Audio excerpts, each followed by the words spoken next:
Bienvenidos a Relatos Nocturnos. En las calurosas noches de Manila, las calles del antiguo distrito de Intramuros guardaban secretos que nadie se atrevía a nombrar en voz alta. Era el año 1953. Filipinas vivía un tiempo convulso, y entre hospitales coloniales y supersticiones heredadas, la línea entre la ciencia y lo inexplicable parecía cada vez más delgada. Clarita Villanueva tenía 18 años. Era una joven humilde, huérfana, que trabajaba como sirvienta en distintas casas del centro.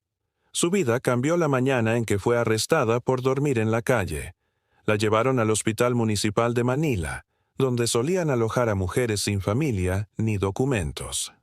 Al principio, los médicos creyeron que era otro caso de agotamiento o desnutrición.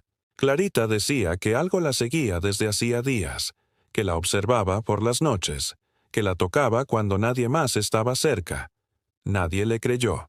El segundo día, durante la ronda de enfermería, Clarita gritó con un alarido que heló la sangre de todos los presentes. Los médicos corrieron.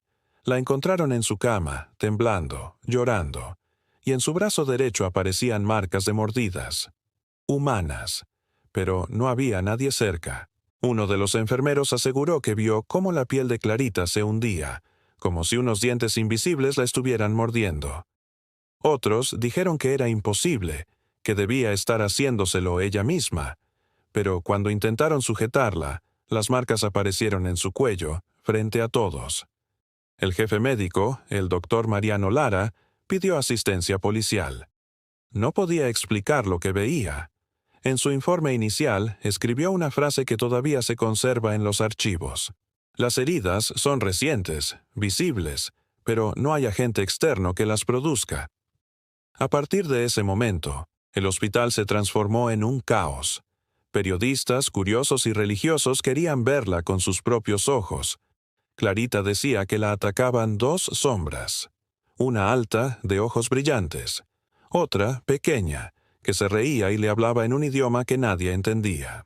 Los guardias aseguraron haber escuchado golpes secos en las paredes del pabellón, incluso cuando la habitación estaba vacía. Otros contaron que el aire se volvía helado cada vez que Clarita sufría un ataque. Durante una semana, los médicos intentaron medicarla, contenerla, estudiarla, pero las marcas seguían apareciendo. El caso comenzó a circular por la prensa como la joven atacada por fuerzas invisibles. Las autoridades, incapaces de explicarlo, pidieron ayuda a un visitante particular, un misionero norteamericano llamado Lester Sumrall, que trabajaba en Filipinas. Sumrall escribió más tarde que el caso de Clarita fue el más desconcertante de toda su vida. Dijo que la conoció personalmente, que la vio sufrir los ataques y que incluso los policías que la custodiaban salieron corriendo del miedo. Los documentos del hospital mencionan que se intentaron procedimientos médicos y psicológicos, pero ninguno logró detener los episodios. Lo más desconcertante fue que las heridas aparecían y desaparecían en cuestión de minutos, dejando la piel intacta. Todo fue registrado, fotografiado y firmado por testigos. La prensa filipina tituló «Atacada por fantasmas, caso sin explicación médica». A los pocos días, la ciudad entera hablaba de Clarita. Algunos decían que estaba poseída, otros que era víctima de un experimento o un fenómeno mental colectivo. Pero nadie pudo negar los hechos. Las marcas estaban ahí, frente a decenas de testigos. Aunque el gobierno intentó silenciar la historia, los documentos quedaron guardados en los archivos del hospital y en los diarios de la época. Hasta hoy, más de 70 años después, sigue siendo uno de los casos más documentados e inexplicables del siglo XX. Después de que la prensa publicara las primeras fotos, el caso de Clarita Villanueva se convirtió en un fenómeno nacional. Las autoridades del hospital municipal no sabían qué hacer. La ciencia no podía explicar lo que todos estaban viendo. Fue entonces cuando apareció el misionero Lester Sumrall, un hombre joven que llevaba meses trabajando en comunidades rurales de Filipinas.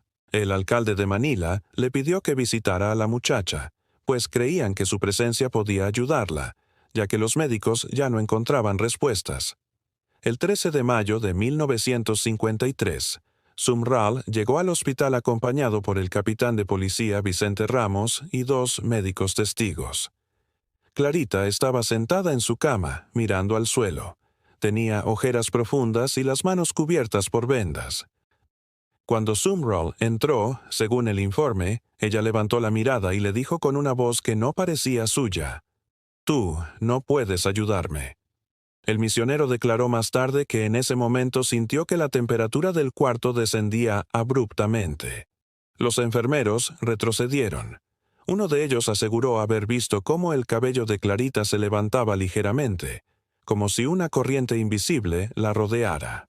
Durante los días siguientes, se realizaron sesiones de observación con médicos, policías y funcionarios presentes. Cada vez que Sumrall la visitaba, Clarita sufría nuevos ataques inexplicables. Las marcas aparecían en brazos, cuello y espalda. Pero cuando él le hablaba con calma, pidiéndole que respirara, las heridas se desvanecían en cuestión de minutos. Durante 3 semanas se repitieron las visitas. No hubo ninguna evidencia de fraude. Nadie la tocaba. Nadie estaba cerca. Y sin embargo, los rasguños y mordidas seguían apareciendo. El informe final del hospital menciona que los episodios cesaron de forma espontánea, después de una intervención del visitante norteamericano. Nunca se especificó qué tipo de intervención fue.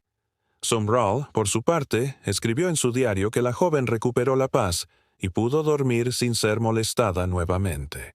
Después de eso, Clarita fue dada de alta y trasladada a un convento fuera de la ciudad. Nunca volvió a hablar del tema. Años más tarde, Sumrall relató el caso en una conferencia en Estados Unidos. Mostró recortes de prensa y copias de documentos médicos. Cuando le preguntaron si creía que todo había sido real, respondió: «Solo sé que todos los que estuvimos allí lo vimos, y no hay forma lógica de explicarlo». Hasta el día de hoy, los archivos del Hospital Municipal de Manila conservan fotografías originales de las heridas de Clarita. Varias de ellas fueron publicadas décadas después en estudios sobre fenómenos inexplicables y revistas científicas de la época. Ninguna logró determinar el origen. Los médicos que participaron, entre ellos el doctor Mariano Lara, dejaron testimonio de su desconcierto. Uno de ellos, entrevistado en 1980, dijo textualmente: «Vi con mis propios ojos cómo se formaban las marcas sin que nadie la tocara. No tengo una explicación médica».